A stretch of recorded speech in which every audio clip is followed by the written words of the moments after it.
Hello everyone, সবাই কেমন আছেন? আশা করছি সকলে ভালো আছেন। আজকে বৃষ্টির দিনে রাইড করতে বের হয়েছি। বৃষ্টি পড়তেছে আর বৃষ্টির মধ্যে রেইনকোট মেইনকোট পইরা একদম টানতেছি, ভারী বৃষ্টিতে টানতেছি হলো 80-90-তে। যেহেতু রোড ফাঁকা সেহেতু টানা যায়। আর বৃষ্টির দিনে ব্লগ করার একটাই অসুবিধা হচ্ছে, সেটা হলো এই ক্যামেরার লেন্সে পানি পড়ে যায়, যেটা একদম অস্বস্তিকর। অনেক সময় ভিডিও ফুটেজ ঘোলা ঘোলা চলে আসবে, এই জন্য আবার বারবার মুছে নিতে হয়, না হলে হয় না। তো সবাইকে একটা জিনিস শেয়ার করব, যারা লং রাইড করেন বা প্রত্যেকটা দিন এই বৃষ্টির সিজনে বৃষ্টির মধ্যে বাইক রাইড করতে হয়, তারা সবসময় এটা চেষ্টা করবেন যে ভালো একটা হেলমেট বা ভালো একটা ভাইজার ব্যবহার করার জন্য। কেন বললাম এই কথাটা?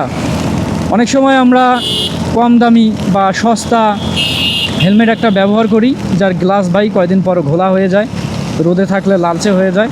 তো সেই সকল হেলমেট আসলে ব্যবহার করা আমি মনে করি উচিত না। এই যে আমি যে ভরা বৃষ্টিতে রাইড করতেছি, আমি কিন্তু আমার হেলমেটের গ্লাসটা বা ভাইজারটা একবারও পরিষ্কার করি নাই, জানেন? এর পিছনে একটা কারণ আছে। হ্যাঁ, করা লাগতো, কিন্তু আমি বাসা থেকে যখন বাইর হওয়ার পরে আমি যে গাড়িটা পলিশ করি, দেখেন গাড়িতে পানি আছে, বাট পানি কিন্তু থাকতেছে না, পানি পড়ে যাচ্ছে।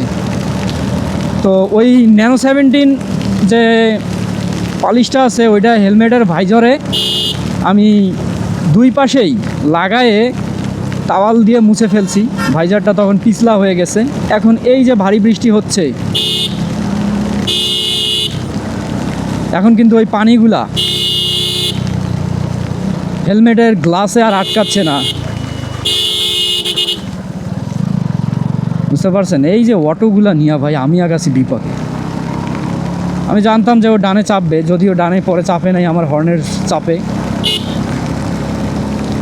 যাক, বেশি কথা না বলি, যেটা বলতে চাইছিলাম, তো এফিট ওফিট দুই পাশে পলিশটা লাগায়ে মুছা দেওয়ার পর হেলমেটের গ্লাসটা পিছিল হয়ে গেছে। এখন এই যে ভারী বৃষ্টিতেও, যত বৃষ্টি আসুক, আসলে আমার হেলমেটের গ্লাসে কখনো পানি আটকাইতেছে না, বুঝতে পারছেন? হেলমেটের গ্লাসে কোনো পানি আটকাচ্ছে না। তো এই জিনিসটা আমি ব্লগের মাধ্যমে আপনাদের সাথে শেয়ার করলাম। আপনারাও চাইলে এটা ট্রাই করে দেখতে পারেন, যারা প্রত্যেকটা দিন বৃষ্টির মধ্যে বাইর হন বা বৃষ্টিতে বাইক রাইড করেন, তাদের জন্য আমি মনে করি যে এটা খুবই হেল্পফুল হবে এই ব্লগটা। আর যে বৃষ্টি ভাই, দেখেন গ্লোভস কিন্তু আমার হাতে নাই, বাট বৃষ্টির ফোঁটার যে পানির একটা মাইলটা, ওইটা হাতের মধ্যে লাগতেছে। কিন্তু শরীরে তো সমস্যা নাই, শরীরে রেইনকোট দেওয়া আছে, এভাবেই যাওয়া যাচ্ছে মোটামুটি। তবে একটাই প্রবলেম, ওই যে ক্যামেরার লেন্সে পানি পড়লেই ভিডিওটা অনেক সময় ভোলা হয়ে যায়। আর এই বৃষ্টিতে রাস্তা রোড মোড ফাঁকা, আর বাইক রাইড করতেও ভালো লাগতেছে। বাট একটা সমস্যা হলো, আমি যেহেতু গরিব, আমার বাইক হলো মনোটন সিঙ্গেল ডিস্ক, এবিএস নাই, কিছু নাই। তো ব্রেক পারফরমেন্স তো আর ওই রকম ভালো পাওয়া যায় না ভালো বাইকের মতো। তো যতটুকু আমি ব্রেক ধরার সিস্টেম জানি ওইভাবেই চেষ্টা করি। এখন বাঁচানোর মালিক আল্লাহ। হঠাৎ করে যদি গরু ছাগল সামনে চলে আসে, তাহলে হয়তো ওইভাবে ব্রেক ধরতে পারবো না আর কি, যেভাবে আমরা স্পোর্টস বাইকগুলো ব্রেক ধরি সেইভাবে। এখন বলতে পারেন যে ভাই, স্পোর্টস বাইক এটা কিনলেই তো হয়। না ভাই, আমি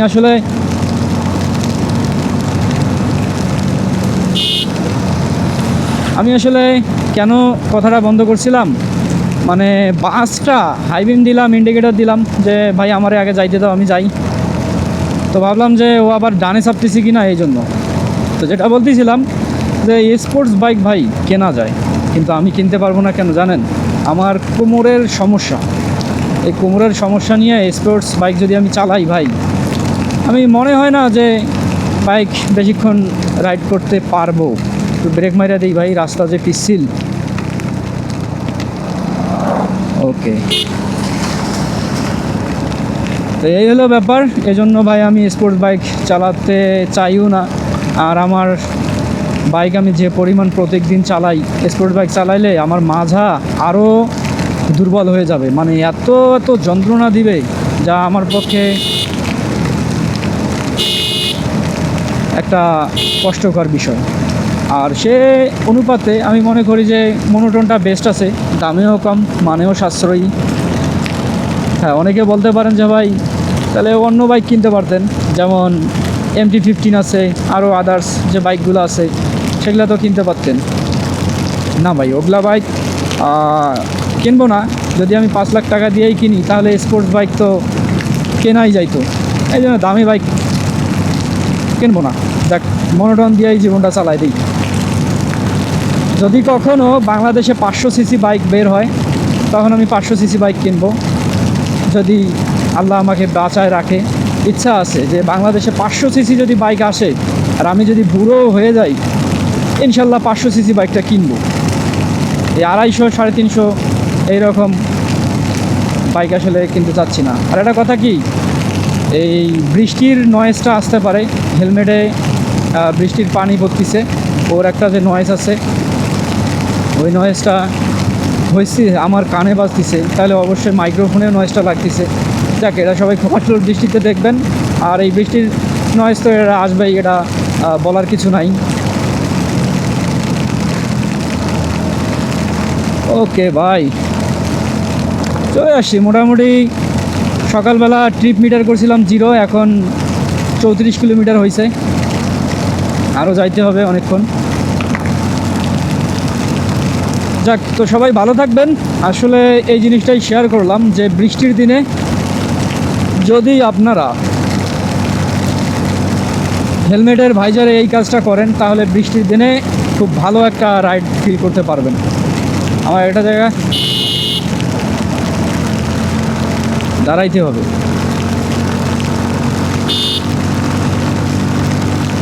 বৃষ্টির দিনে ভাই রাস্তা ফাঁকা, রাইড করতে যে মজা, এটা বলার মতো না। দেখেন এখন 90-তে টানতেছি।